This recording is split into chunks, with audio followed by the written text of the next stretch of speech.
Big news for North Texas. Southlake, located in Tarrant County, has been crowned the richest city in the Lone Star State. It appears the Dallas-Fort Worth area as a whole is doing pretty well because 13 other DFW cities made it into the top 20 in all of Texas. The study considered various factors, including poverty rate, median household income, and unemployment rate, to determine these rankings. It's easy to miss. In the shadow of this wealth and prosperity lives a very different reality. But it's right where Kids Matter International steps in, helping those who need it most, giving children new clothes, shoes, books, backpacks, and most importantly, hope for a better future. I believe that clothes are clothes to some people, but to others, it can mean fitting in school. It can mean confidence.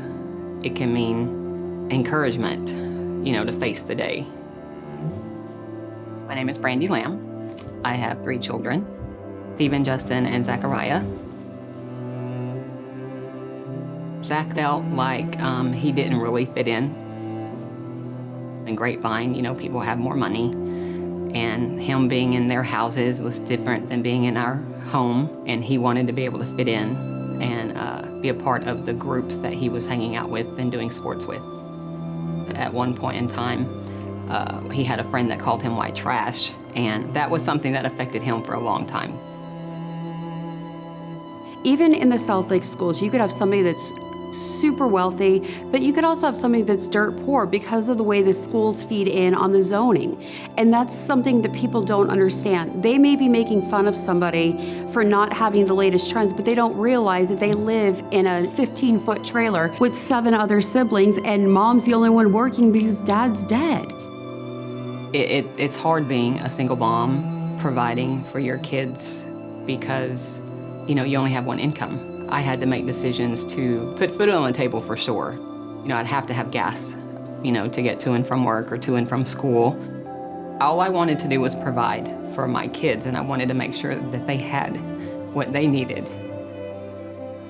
My son knew a friend from school, and I knew the mother, and she approached me with a program called Kids Matter and how they help with assistance with clothes at their Around the Block program. Every year in November, we will typically identify anywhere from 1,500 to 2,000 kids whose families are living at or below the poverty level. We've even had a family making $11,000 a year. You just can't believe that they are living on that. One of the richest counties in the world. Just to hear that there are so many families that are struggling, paycheck to paycheck, maybe sometimes not even paycheck is not there. It's so sad. It's really sad. Most of these kids are used to getting hand-me-downs, or they're getting clothes from secondhand stores. So being able to come in and shop for things that are seasonal, that they've picked out, it just makes a huge difference in their whole psyche and how they come across. You see it in their grins, you see it in the tears, you see it in the mom's tears, you see it in the volunteers' tears. The true overwhelming joy and atmosphere in that building that day is something I'll never even be able to recreate, ever.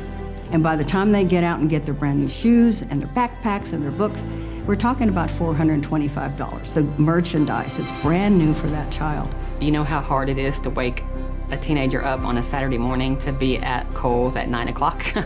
It was not very difficult for him because he was gung-ho and ready. It's like Christmas. The lines are like around the block, and most of the time the weather is cold or rainy. He was excited to be able to pick out, some of the things that he wanted. I could see a different side of him, when he would dress in the clothes that he picked out. It gives them the confidence to know, hey, you know what, I can make it to next year. I could make it through high school. I can go to college. You're giving an opportunity to the kids to put all of that on the side and focus on what's important, which is their education, which is just being a kid. Zach is the first one out of my 3 to graduate high school. For them to share with us, I didn't know what I was going to do. Do I purchase them clothes and shoes, or do I put food on the table? I love my kids. And I want to be a good example. And I think I've done that to the best of my ability. You know, transitioning careers and going back to school. You know, I dropped out when I was 17, and I got my GED at 36 and went back to college at 41. And so, if I can do it, they can do it. Charity starts at home. Our charity should be at home, at our community, and take care of our people first before we try to go outside. The struggles are right here in your backyard. You really don't have to go anywhere else. You can make a real difference right here, and Kids Matter is doing that.